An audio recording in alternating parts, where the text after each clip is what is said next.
Décision Plus est au service des investisseurs boursiers depuis 1987, au tout début de l'autonomie boursière. Notre logiciel de graphique Market Vision Plus et notre logiciel de code dynamique Trader Plus en ont fait sa renommée. Nous sommes encore ici parce que nous évoluons sans cesse et que nous servons bien nos clients. Découvrez nos produits et services spécialement conçus pour l'investisseur actif et autonome dans la boutique Décision Plus. Le logiciel de graphique Market Vision Plus est en français. C'est le logiciel le plus utilisé par les investisseurs de chez nous. C'est lui que vous voyez dans le feu de l'action. Trouvez, classez et analysez plus facilement avec cet outil sans pareil pour suivre la bourse et prendre les meilleures décisions. Gardez vos titres à l'œil avec Market Vision Plus. Consultez la boutique Décision Plus pour en faire l'essai pendant 10 jours sans aucun frais. C'est garanti. Laissez-nous vous guider pour analyser la bourse et prendre vos décisions. Les analystes de Guru.tv feront tout le travail pour vous. De minute en minute, nous classons les titres selon leur situation technique. Nous révélons les signaux d'achat et de vente. Nous publions des recherches poussées et nous prodiguons des conseils en temps réel. Ça commence avant l'ouverture et ça se poursuit jusqu'à la fermeture des bourses. Profitez de chaque cycle boursier avec Guru.tv. Trader Plus, l'instrument du day trader. 50 codes qui clignotent en même temps. Autant de listes que vous voulez. Graphiques à la seconde. De 3 à 30 graphiques. Des alarmes à volonté. Des listes de codes préparées. Des modèles graphiques préparés. Prêts à faire feu. Achetez, vendez avec Trader Plus.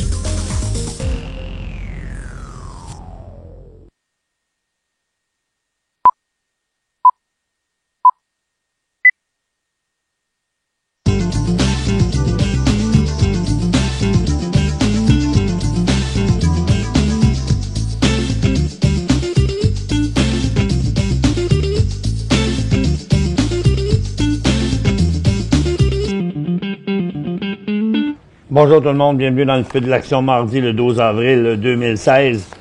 Ce matin, les marchés étaient en hausse encore, mais faiblement, sans trop de direction. Ça rebondissait, on évitait la traversée des supports et tout à coup, bang, la surprise à 10h30.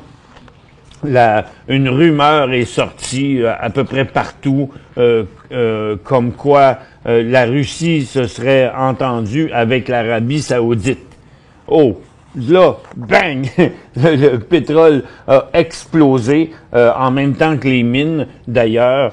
Et puis, ce serait le fun d'aller voir, de pouvoir voir dans un cas comme ça, où on voit ici, je vais vous le montrer, sur le secteur énergie, cette hausse-là, là. Tu sais, les premiers à réagir, là, tu sais, là, je parle pas de ceux qui, une fois, ils ont vu le mouvement, là, tu sais, partout ici, là, mais les premiers à agir dans une affaire comme ça, qu'il n'y ait pas personne qui a été averti pour pouvoir être les premiers à peser ces pitons, là. Ça serait surprenant quand même, hein?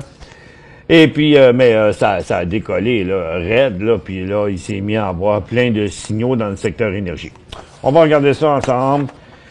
Pour l'instant, en Angleterre, l'inflation est à un sommet de 15 mois qui disent les marchés ont pas fait grand-chose, le dollar américain bouge pas, le Nikkei a rebondi, mais reste dans sa formation neutre, le marché chinois aussi, Londres aussi, ça a remonté un petit peu, là, tantôt, mais pas encore convaincant. Le SPY, c'est juste un rebond. Regardez, les 4 dernières journées, là, sont toutes identiques, là, puis pour pas dire les 10 dernières journées, là, mais voyez la journée d'aujourd'hui, là, ça ressemble pas mal à hier, puis à vendredi, puis à jeudi, puis à mercredi, puis à l'autre, tu sais, c'est du pareil au même d'une journée à l'autre. Et sur le Nasdaq aussi, on a même glissé du côté négatif ce matin. Et sur le Dow Jones, encore là aussi, une autre journée semblable. Donc, c'est vraiment spécifiquement dans les ressources. Là où, premièrement, juste avant, là, je vous parlais des ressources, juste avant ce mouvement-là, quand on était ici, après avoir atteint un sommet, on était en train de s'en revenir par en bas, là, puis bang, c'est là que c'est arrivé. OK, on continue. Là, deux résultats financiers aujourd'hui. Alcoa, le premier, qui est Alcoa, je vais mettre un peu plus de données. Tiens, Alcoa qui était en baisse, est remonté un peu. Ils attendaient 3 cents, ils ont eu 7 cents, 15% de baisse des revenus, mais ils ont raté la cible des analystes pour les revenus et annoncent la suppression de 2000 emplois en raison de la faiblesse persistante du prix de l'aluminium. Et Fastenal, ils attendaient 44 cents, ils ont eu 44 cents, mais c'est moins bien qu'ils s'attendent que peut-être les prochains, ils sont pas bons, mais en tout cas, ça a eu une incidence négative. Net1 Technologies, c'est que pourquoi il y a jumpé de même hier? Ben c'est parce qu'une firme de capitaux privés focalisant sur les marchés émergents a acheté pour 107 millions de dollars d'actions à 10,79.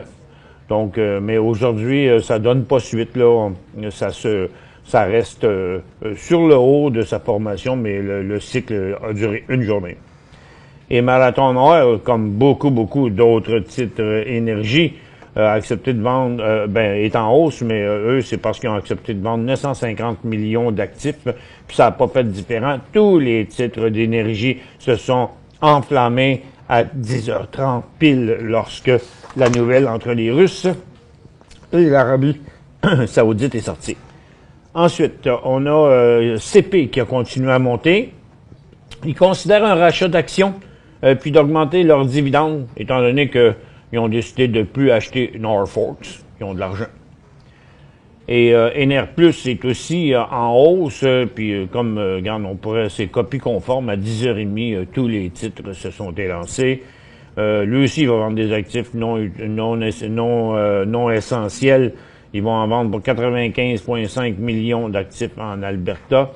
Puis Pembina Pipeline évalue la construction d'un complexe pétrochimique d'envergure mondiale en Alberta avec une unité du Kuwait Petroleum qui pourrait produire jusqu'à 800 000 tonnes par an de polypropylène. Et ils consommeraient 35 000 barils de propane par jour. Bombardier a fait un petit jump aujourd'hui. Il a annoncé que Air Baltic avait converti 7 options en commande ferme d'avions de la CS-300 pour un total de 20 appareils. Mais Bombardier reste dans sa même formation pour le moment. Donc, je vous parlais du pétrole. USO a explosé à 10h30. Les pétrolières ont explosé aussi à 10h30.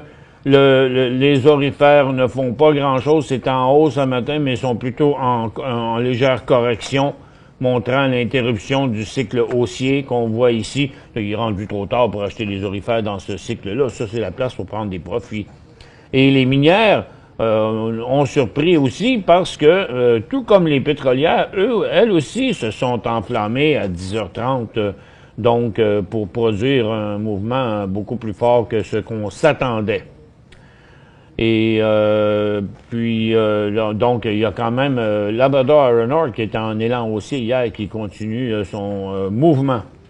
Pour ce qui est des autres secteurs, c'est un peu plus tranquille. Vous voyez, les secteurs traditionnels, la consommation de base est flat assis sur son support. Les télécoms aussi. Les services financiers, ça reste totalement neutre. Il y a une petite hausse du côté du secteur industriel, mais CP est tout seul à participer à ça. Le real estate, c'est tranquille. Les services aux collectivités aussi. La santé, ça ne bouge pas. Puis la consommation non plus. Donc, tout se passe dans les ressources.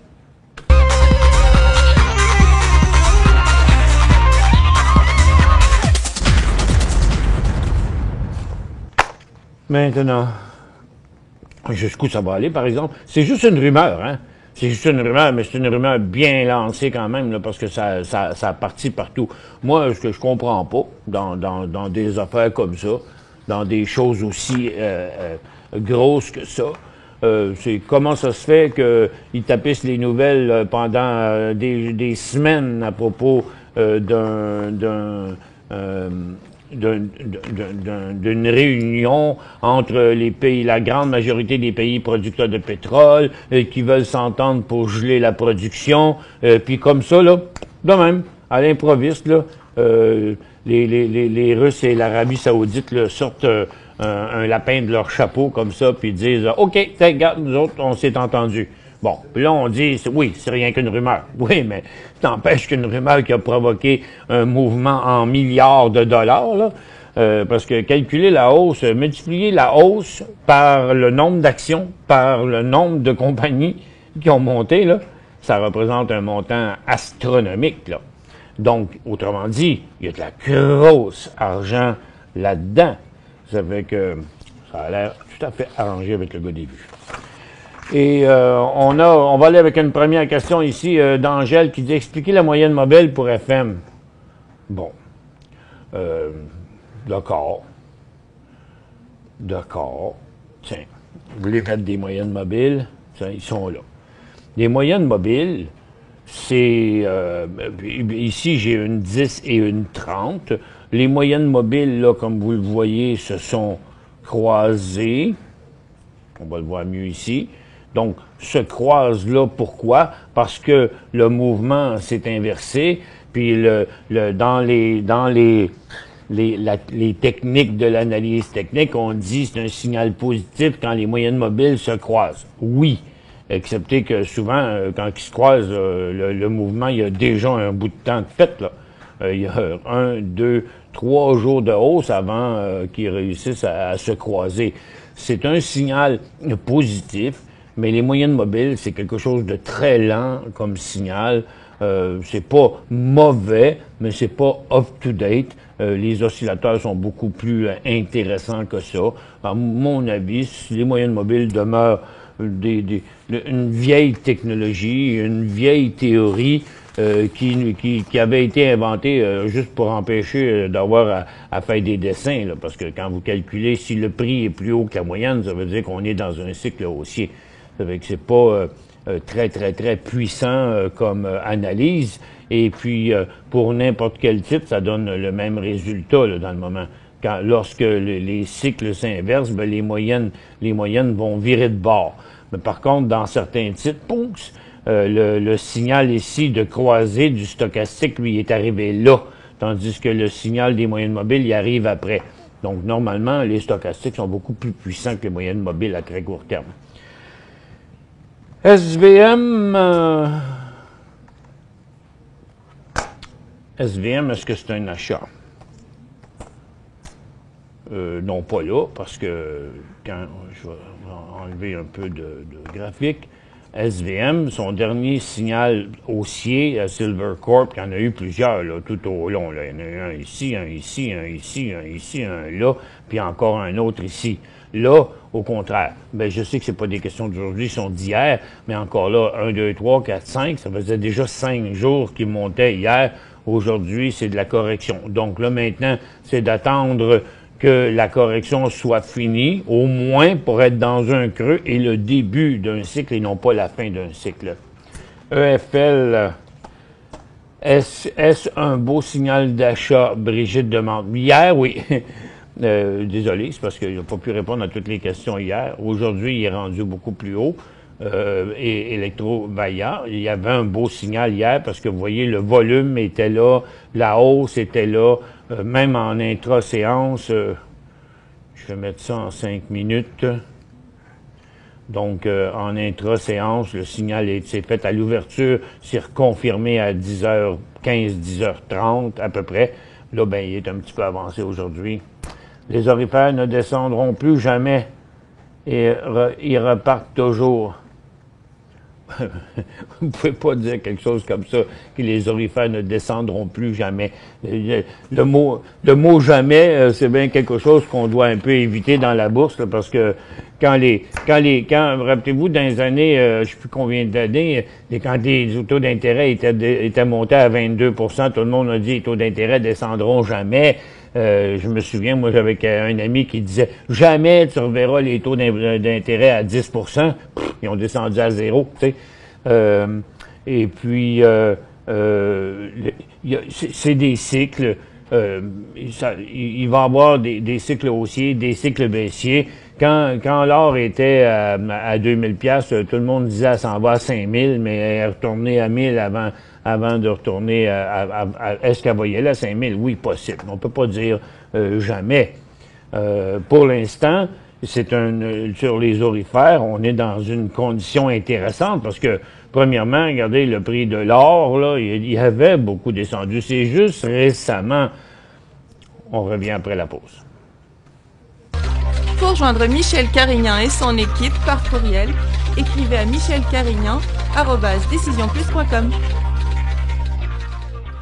5 bonnes raisons de gérer vos investissements avec Banque Nationale Courtage Direct. Des frais de commission fixes à 9,95 en tout temps pour tous les clients et à partir de seulement 6,95 si vous êtes un investisseur actif. Aucun frais d'administration annuel si vous détenez plus de 20 000 $ dans vos comptes. La possibilité d'ouvrir des comptes enregistrés en devise américaine.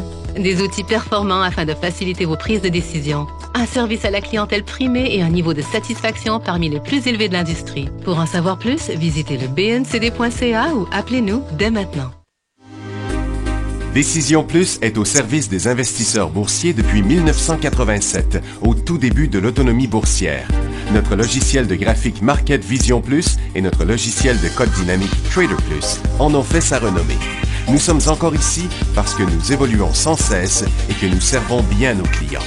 Découvrez nos produits et services spécialement conçus pour l'investisseur actif et autonome dans la boutique Décision Plus.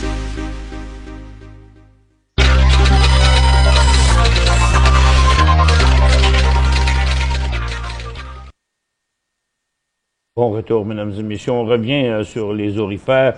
Regardez, ça c'est l'indice des titres aurifères.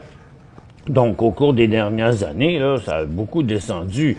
Depuis 2011, là, ça n'a pas arrêté de chuter. C'était à leur prix le plus cher, à peu près en 2011.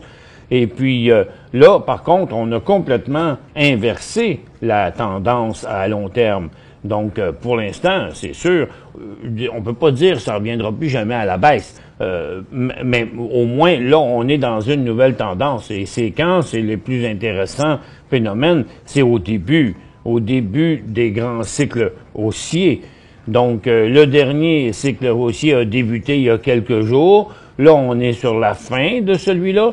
Mais il y aura encore probablement d'autres opportunités lorsque je vais aller un petit peu vers le futur et lorsque on se sera stabilisé ou qu'il y aura eu une correction, puis qu'on repartira à la hausse, OK? Donc, dans le début du prochain cycle aussi, ce sera encore un autre point pour rentrer. GUD à acheter. Ça fait longtemps que je ne l'ai pas vu. GUD. C'est Night Thérapeutique. Il est bien sur le bord, en tout cas. Parce que, vous voyez, on a ce qu'on appelle ici une formation en triangle ascendant. Ça veut dire ça que les acheteurs retournent toujours au prix le plus haut, mais quand ça descend, c'est des vendeurs, et les vendeurs vont toujours de moins en moins bas. Habituellement, c'est un mouvement précurseur à une nouvelle tendance, ou en tout cas, puis quand vous le regardez ici, je vais enlever le zoom, vous voyez comment c'est une résistance importante. Donc, si c'est pour passer au-dessus de ça, ça va faire un bon bout. Donc, il s'agit de pas embarquer trop vite, parce que si vous étiez embarqué sur n'importe quel de ces sommets-là, ça ferait des mois que vous attendez pour faire de l'argent, puis vous auriez été bien inquiet pendant un bout de temps. Là, ça t'en reste une situation importante, mais là, pour l'instant, le volume n'est pas là. Donc, attendons de voir que le mouvement est solidement passé. Donc, moi, je trouve que c'est mieux d'embarquer à 8,25 en plein élan sur des gros volumes que d'embarquer présentement, mais c'est un mouvement en préparation, à en devenir probablement. TGZ, c'est vrai qu'il est beau. Teranga Gold, dernier signal, regardez, très clair, très évident ici à 68-70 cents. Il est rendu à 85 cents. Il est inassoufflable, là, il monte encore, mais plus il monte, plus il y a des chances de commencer à se corriger. Donc, de toute évidence, on n'est pas dans un début de cycle ici. Et l'idée, c'est d'attendre le prochain cycle. Donc, pour l'instant, parce que en achetant, c'est vrai, si on l'avait acheté il y a 3 jours, on serait à profit. Oui, mais là, on est encore plus loin. N'oubliez pas que la dernière hausse partie de 65 à 90 cents, là. C'est beaucoup, là. C'est presque 50%. Donc, il y a toujours des risques de voir une correction. Donc, attendons une pause, puis le début de prochain cycle, ce sera un go. ERF, Ener Plus, bon, comme tous les titres d'énergie, vous allez voir, à 10h30, il s'était lancé à la hausse. Et déjà que depuis quelques jours, il y avait un mouvement intéressant, une résistance ici testée 1 fois, 2 fois, 3 fois, à 3 reprises. Les acheteurs refusaient d'aller plus loin quand il a passé ici à 5,50. C'est là qui était son signal d'entrée. Vous l'avez acheté à 5,55 vendredi. Que faire maintenant? Bon, on va regarder un graphique intra-séance. On va mettre ça comme ça. Et pour le moment, vous voyez, à très court terme, il y aurait un petit signal de... Je dirais, vous avez assez de marge de manœuvre, 5,55, 6,21, pour essayer de maximiser votre gain, là, OK?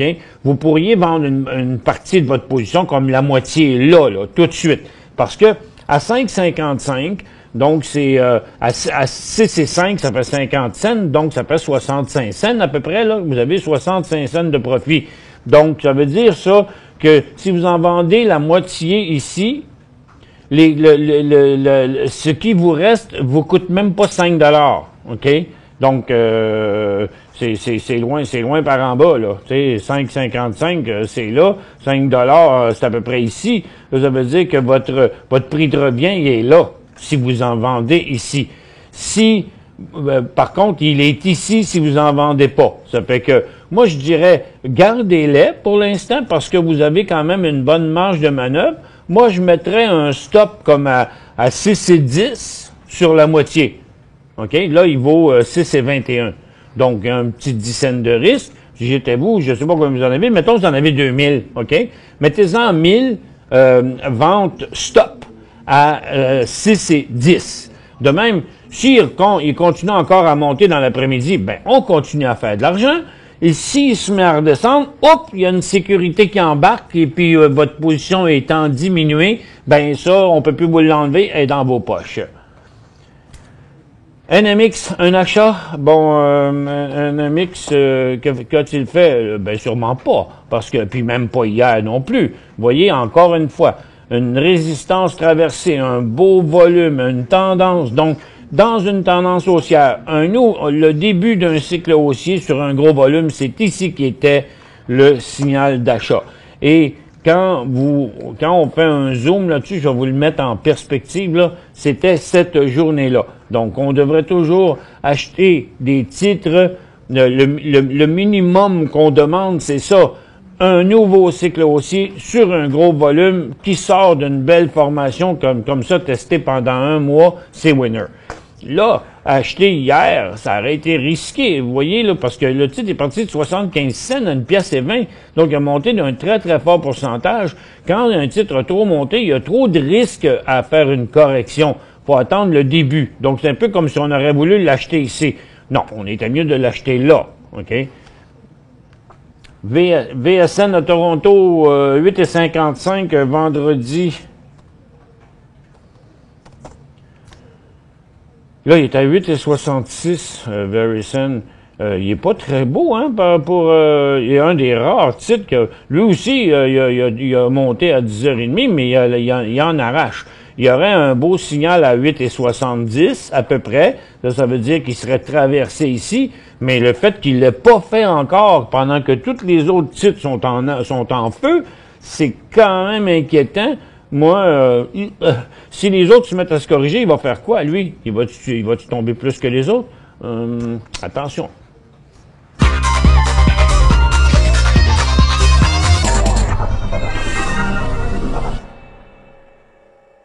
Cinq bonnes raisons de gérer vos investissements avec Banque Nationale Courtage Direct. Des frais de commission fixes à 9,95 en tout temps pour tous les clients et à partir de seulement 6,95 si vous êtes un investisseur actif. Aucun frais d'administration annuel si vous détenez plus de 20 000 $ dans vos comptes. la possibilité d'ouvrir des comptes enregistrés en devises américaines, des outils performants afin de faciliter vos prises de décision, un service à la clientèle primé et un niveau de satisfaction parmi les plus élevés de l'industrie. Pour en savoir plus, visitez le bncd.ca ou appelez-nous dès maintenant.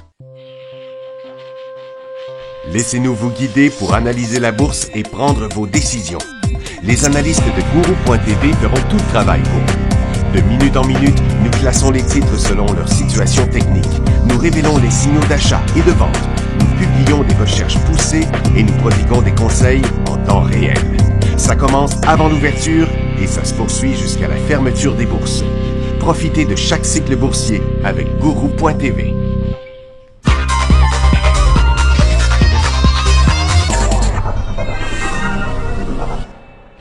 Bon, moi, Jerry, étant donné que la majorité des titres pétroliers sont en feu, puis que votre Veresen, il a pas vraiment clenché aussi solide que les autres, là, et même qui est un petit peu boiteux, vous avez payé à 8,50, vous avez payé 8,55, c'est-à-dire ce prix-là.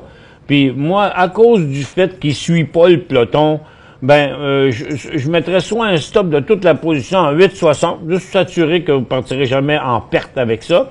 Et puis, ou j'en vendrais la moitié tout de suite et puis je mettrais le reste à votre prix payé, mettons. OK? Quelque chose du genre. Juste pas rien faire. OK?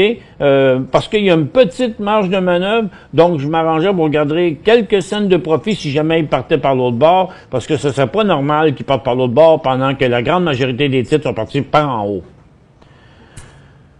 CAS achat, cascade. Allez hop, cascade. Il est pas bien beau, hein? Ouch. Moi, j'éviterais ça, là, parce que il est pas très joli, là.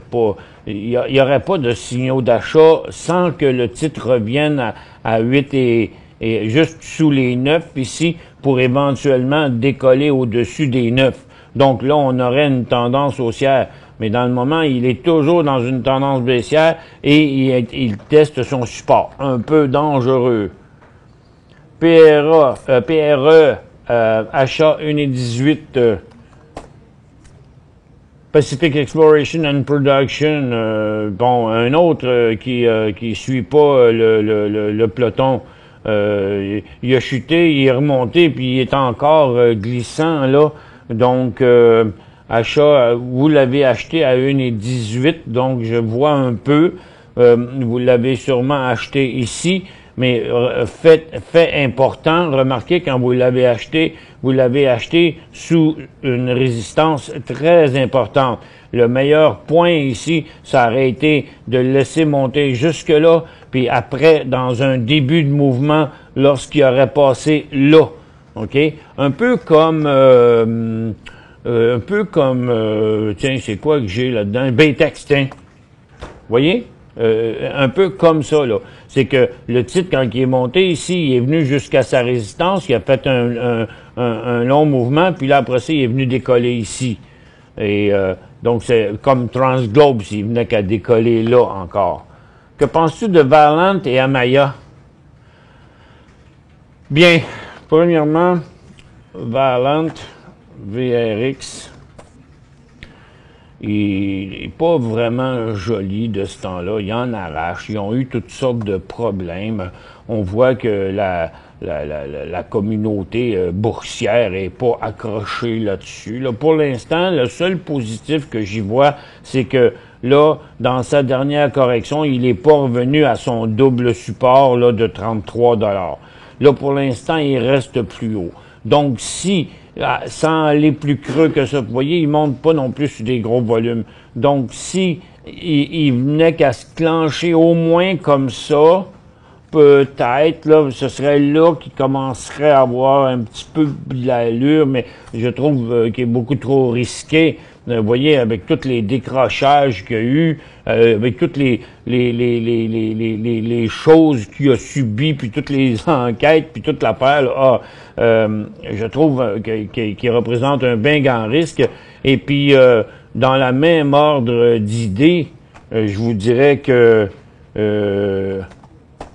à Maya, c'est pas mal du pareil au même. Là aussi, il y a beaucoup de controverses. Vous savez que le président vient de sortir, le président qui était poursuivi par les autorités réglementaires, accusé de toutes sortes d'affaires. Ben, je pense que, regarde, ça avait peut-être ça a été très bon, là, cette compagnie-là, mais là, elle est pas en train de monter l'Everest, elle est plutôt en train de redescendre l'Everest, là. Fait que moi, je dirais qu'il faut s'assurer que... Non, je me tiendrai loin, en tout cas, d'Amaya. Puis encore moins pour du court terme, dans les deux cas. Marc, Emera, il y a 6 mois, vous mentionnez que c'était un titre cyclique. Haut en juin, depuis quelques mois, toujours en baisse. Qu'est-ce que c'est, Emera? C'est quoi ça, Emera? Martin Réa? Je n'ai pas parlé souvent de Martin Réa, moi. Je sais pas si... on voit bien que, oui, c'est un titre très cyclique, là, mais là, tant qu'il n'aura pas inversé sa tendance baissière, il n'est pas intéressant, là. Puis il est toujours pas là. Vous voyez, sa tendance à long terme est toujours baissière. Sa tendance à court terme est toujours baissière. Bon, il y a un petit arrêt là, mais je me risquerais pas à essayer d'acheter dans ça. Moi, je pense que on doit se tenir loin de ça, là. C'est pas un titre très, très intéressant. NLN, quel est le point d'entrée? Ah, c'est une Lyon, ça. C'était hier, le point d'entrée de nœud Lyon, parce que à chaque début de cycle haussier, dans une tendance haussière. Donc hier, tous les critères étaient remplis, le volume, le début du cycle haussier. Là, il est un petit peu sur le tard. RNX. Oh là là, Royal Nickel est très très volatile. RNX, quand pour l'acheter, il m'intéresse.